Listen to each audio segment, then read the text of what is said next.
Swimming पूल, gym आणि club house सगळं free असं बिल्डर सांगतो, पण हे खरंच खरं असतं का? नमस्कार मित्रांनो, मी संपदा आणि तुम्ही पाहत आहात तुमचं आवडतं प्लॉटगॅन. आणि आजच्या व्हिडिओमध्ये मी तुम्हाला सांगणार आहे या फ्रीच्या अम्युनिटीज खरंच फ्री असतात का? मित्रांनो, जेव्हा तुम्ही एखादा फ्लॅट किंवा प्रॉपर्टी बघायला जाता त्यावेळी तुम्ही तिथला अम्युनिटीज बघून खूप जास्त इम्प्रेस होता, पण तुम्हाला रियालिटी माहिती आहे का? खरा गेम इथूनच सुरू होतो. खरं तर तुम्ही जो फ्लॅट घेताय त्या फ्लॅटच्या प्राइसमध्ये ऑलरेडी या सगळ्या अम्युनिटीजची कॉस्ट आधीपासूनच ॲड केलेली असते.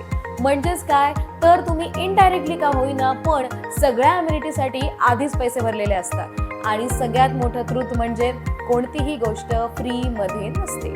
आणि एवढंच नाही बरं का, तर मंथली मेंटेनन्समध्ये तुमचं लिफ्ट, क्लिनिंग, जिम या सगळ्यासाठी तुमच्याकडून एक मेंटेनन्स चार्जेस सुद्धा घेतले जातात. म्हणजे थोडक्यात सांगायचं झालं तर जास्त मोठा प्रोजेक्ट इज इक्वल टू जास्त मेंटेनन्स इज इक्वल टू जास्त कॉस्ट. म्हणजेच काय, तर तुम्ही तुमच्या अम्युनिटीजसाठी एकदा नव्हे दोनदा डबल पैसे भरता. पण मित्रांनो, तुम्ही एक प्रश्न स्वतःला नक्की विचारा की तुम्ही खरंच रोज रोज तो पूल वापरणार आहे का? तुम्ही खरंच रेग्युलरली जिमला जाणार आहात का? म्हणजेच काय, तर तुम्ही जे फीचर्स यूजच करत नाही त्याच्यासाठी सुद्धा पैसे देता.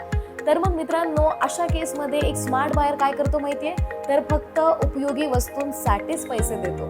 त्यामुळे तुम्हाला काय वाटतं, ह्या सगळ्या अम्युनिटीज खरंच वर्थ आहेत का? आम्हाला कमेंटमध्ये नक्की सांगा. व्हिडिओ आवडला असेल तर व्हिडिओला लाईक करा, शेअर करा आणि अशाच नवनवीन व्हिडिओसाठी तुमच्या आवडत्या प्लॉटगॅनला सबस्क्राईब करायला अजिबात विसरू नका. भेटूयात पुढच्या व्हिडिओमध्ये.